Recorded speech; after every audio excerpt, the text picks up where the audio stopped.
Hello again, everyone. Today I am here to swatch some Michael Harding Artist watercolors. This is a brand in watercolor anyway that is new to me, and I actually think the watercolors are a fairly new addition to this brand. It is a UK brand. I purchased these from Jackson's Art Supply, and I didn't see, and this may change in the future, but I didn't see individual tubes available, but they did have a couple of really nice sets. And this is the set that I purchased because it did have a really interesting combination of colors. I think they have this, and then they have like a super standard color palette, if that makes sense.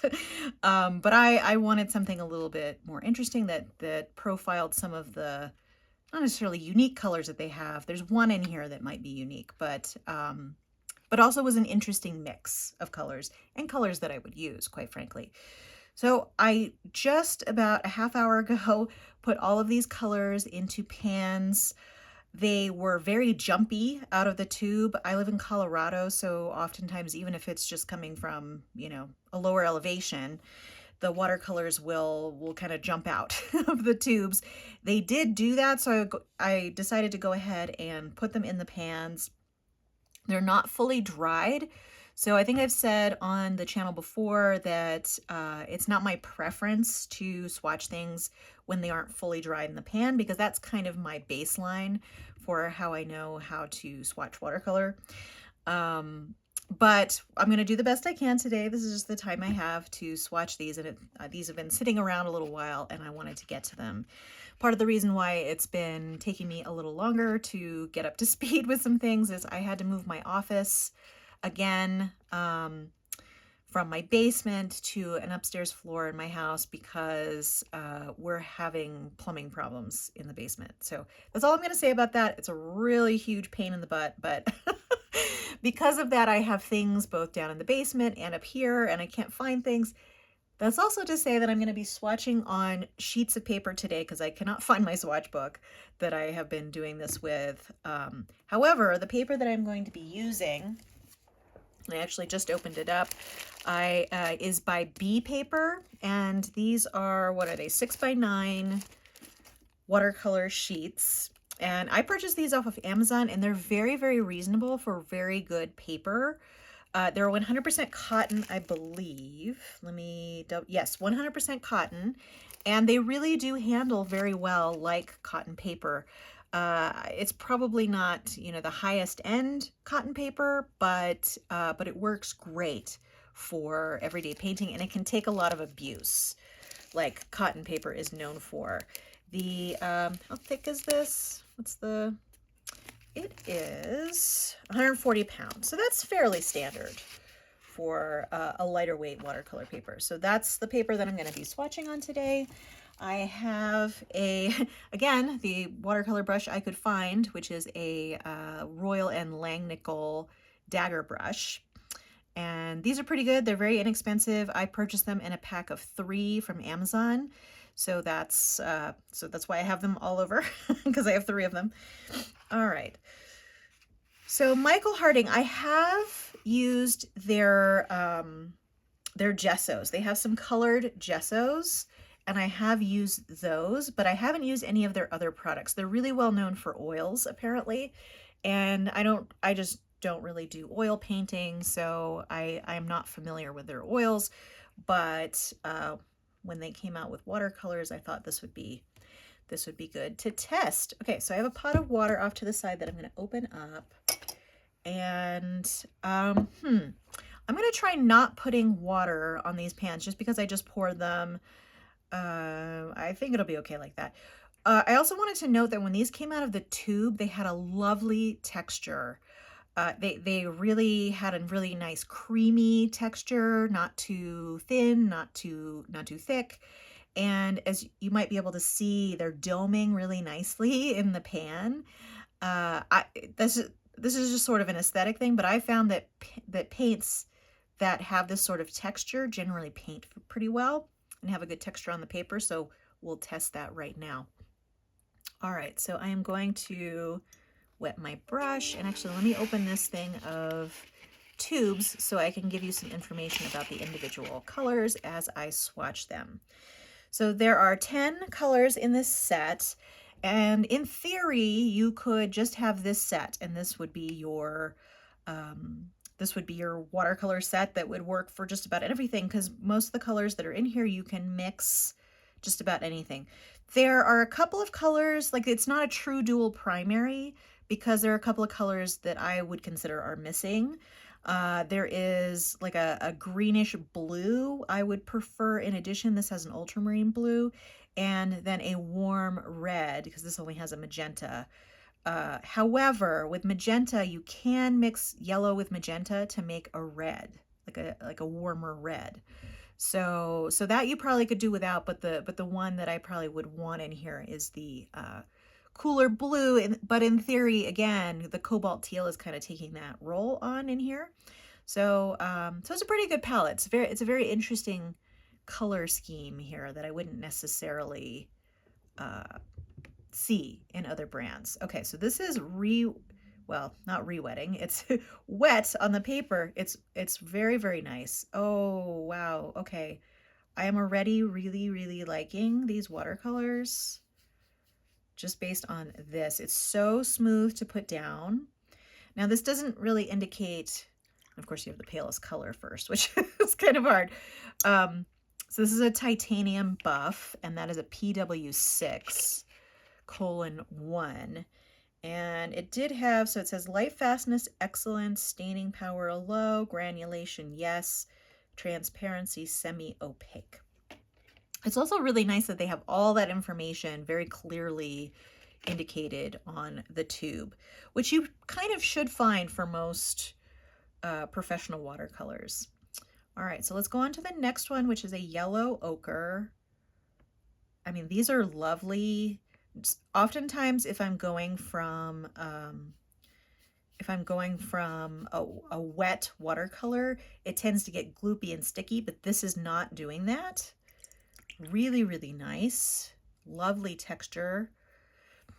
So this is, like I said, a yellow ochre, which I really didn't need because I think I've said on the channel before, I have a ton of yellow ochres, but I do love yellow ochre. This is a PY42. And light fastness, again, is excellent. Staining power low. Granulation fine, which I would assume is like very, very minimal granulation. Transparent, semi-transparent. Okay, so the next one here is Yellow Lake, which is PY180. And this isn't necessarily a pigment that I see very often in sets. Okay, so this one is a tiny bit gloopy, so we are experiencing a little bit of that. But that is just a gorgeous yellow. Gorgeous, gorgeous yellow. So the Yellow Lake, like I said, PY180. Excellent light fastness, high staining power. So basically what, oh no, it looks like I have a little doggy hair in here. Basically what high staining means is it'll be harder to lift the color off of the page. No granulation and semi-transparent. And we're moving on to the ultramarine blue, which I kind of have to have in all of my palettes. It's a very good color for mixing. It's very good on its own. It's just an all-round great color. And I am having some issues laying it down in sort of a flat wash here compared to the other colors. And just right off the bat, I'm not seeing as much granulation as I have seen in other brands. So let's see, the light fastness, again, is excellent.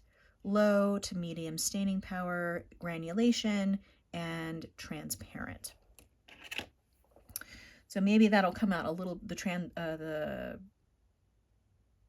granulation will come out a little bit more once it's sat there. So I'm going to move on to another row here. This is a cobalt teal, which is a PG50, which is pretty standard for a cobalt teal. And usually, I need to add on a little bit more water.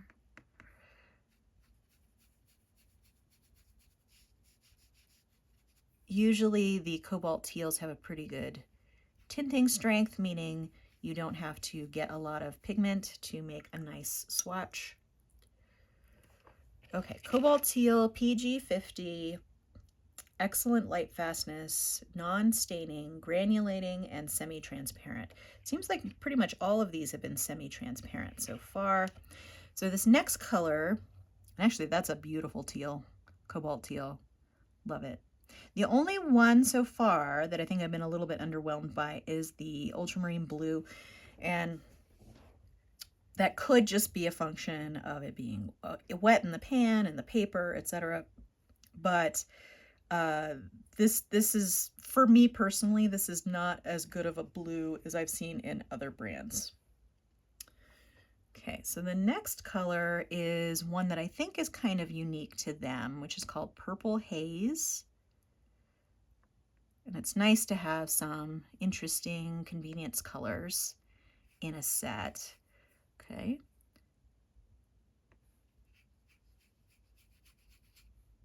Let's get a little bit more on there.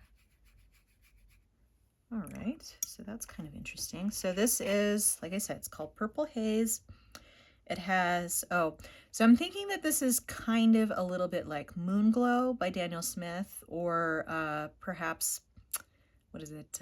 Not Dusk Violet, but it's the darker color that comes from Daniel Smith. Might be like that. And you can kind of see some color separation happening. It is PG18, PB29, and PO73. And we have excellent light fastness, low staining power, granulation, and this one's transparent. I think that and the ultramarine were the only two that were transparent. Yeah, and you can really see, oops, oh, I don't want that. Getting that all over the bottom there. Okay, I think we're good. But you can see that there is some granulation there and some color separation that is not coming off as well on the camera, but I can definitely see it pretty well in person. Yeah, the reason why those dragged is because I put magnet tape on the bottom of these pans so that I could put them in a watercolor case, and there's a little bit poking out and it got on the paper. Okay, so the next one is Indian Red, which is a color that I have actually really warmed up to and really love. And again, I'm just not using enough water yet. And Indian Red also generally has a very high tinting strength, meaning it's a pretty strong color. Let's see, so this is PR 101, and excellent light fastness, medium staining, granulation, and semi-opaque. Okay, so we have 3 more colors. I'm going to put one more down here and then start on a new row. This next one is Burnt Sienna, which again is a pretty standard color to have in your palette. It mixes well with ultramarine to make a really beautiful gray. I might do that here at the end. Ooh, this is a nice burnt sienna. I tend to like a very orange burnt sienna, and that's what this is. That's really lovely. Right now, my standard burnt sienna is the Holbein burnt sienna, and it has this kind of quality, but this, I mean, this is beautiful. This might actually, I might actually switch to this. The only problem is, am I going to be able to get tubes individually for Michael Harding? I hope so, and I think there might be some different marketing between the US and for the UK. Like they may be able to get more individual colors as opposed to us just getting the sets. Okay, so this burnt sienna is, like I said, PR 101, excellent light fastness, high staining power, granulation, and it's transparent. Okay, and then this next color is kind of an odd one to have in a set as well. It's Hooker's Green, which tends to be a pretty dark green usually. So far though, I'm really impressed with these colors. They're really nice. They have a really nice saturation. So that's kind of a bright dark blue, or a bright dark green, if that makes sense. The undertone is very bright. So this is a mix. It's PG36, PR 101, and PY 180. And this has, again, excellent light fastness, medium staining, fine granulation, and semi-transparent. And then finally, the last one we have here is magenta, which is magenta in the PR122 variety, which I actually like. It tends to be a little bit brighter than like a quinacridone rose, for example, which is a different pigment. Oops, let me make sure I even that out a little bit. And then go out there. Okay. But it's a lovely color, and I really do think this is a great mixing palette. Okay, so PR122, excellent light fastness. So the whole set is excellent light fastness, medium staining power, no granulation, and semi-transparent. All right, so what I'm gonna do, I'm gonna try mixing the ultramarine blue. So let's get a little bit of that here. I'm gonna get a little bit more. Make sure we have lots of water to mix these together. And then I'm going to do the burnt sienna.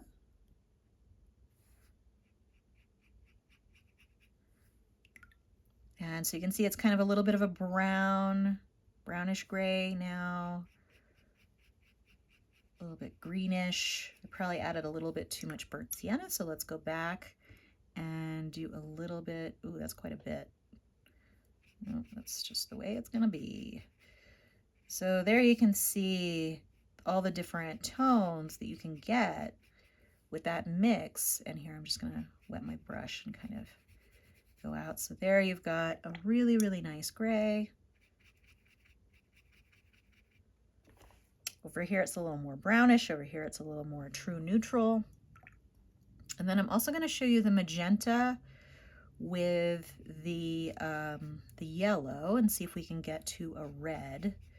The magenta is very strong, so you don't really need to use a lot. Okay, I'm just going to add more water so we have that for the mixing, and then go into that yellow. So isn't that amazing? So it's going a little bit orange, but for the most part, that is a warm leaning red now. Let's see, maybe if we add just a little bit more magenta, we can go back into red a little bit. But I mean, you can obviously tweak it as well to get the color that you want, but it's kind of amazing that, because you know, you kind of think of red as being a primary color. That primary basically means that it can't be mixed. But here we have magenta and yellow, and we have made a red. So that one you probably could do without in this set. And I do think that your cool blue, this cobalt teal, is kind of taking the place of a cool blue, but I would like something a little more transparent. So actually, let's see what happens when we mix that burnt sienna with the teal. I'm gonna put the burnt sienna down first this time. Teal's pretty strong. So I'm just going to go, if I can, a little bit of the teal. Oh, I don't know that I was successful in that. So we do get a very muddy green right now because I think I added too much teal. Let's add some more burnt sienna. Yeah, so I don't know if you're ever really going to get a gray with that. You can get sort of a green ochre, and then if I go back into the teal, you're going to get, again, sort of a dark toned green, which is beautiful on its own, but you've kind of limited the two-color green, or the two-color gray that you could achieve with say a phthalo green or a phthalo blue, sorry. So here we go. Let's go ahead and you can definitely see some of that granulation in that purple haze. These are all really lovely, I think.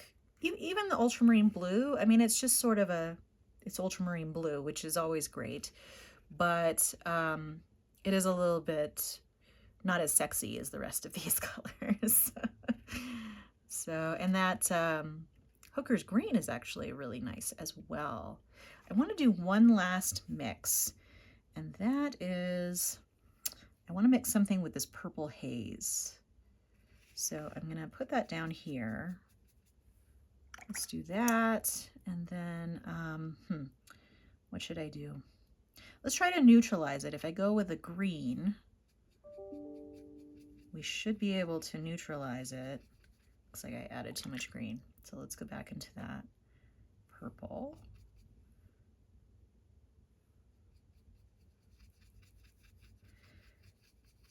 So yeah, if you keep working at it, I mean, this is more like a perylene green tone right now, maybe. But I think if you keep adding the purple, yeah, like here, we've gotten a gray. So generally, colors opposite each other on the color wheel are going to neutralize each other, and you'd get either a gray, brown, or black, depending on the mix you use. So here's sort of a nice gray. I love mixing grays. I'm not sure why. I just think they look really pretty, and when you mix your own, it's really nice and complex. All right, well, there we have it. So these are the oh no. Oh no. Okay, I'm gonna have to remedy that before I put these away, because now I've got color on the back. So what I think I'll do is, after I've played with these for a while, I'm gonna move these out of the way so I don't do that again. I'm gonna play with these for a while after they've dried as well, to see if they're just as nice as they are when they're wet. And I'll do a follow-up video if I have time. All right. Well, that's all I had for you today. Feel free to subscribe to keep track of future videos on my channel. If you enjoyed this video, give it a like. I hope to see you next time, but in the meantime, have a great day. Thanks so much. Bye.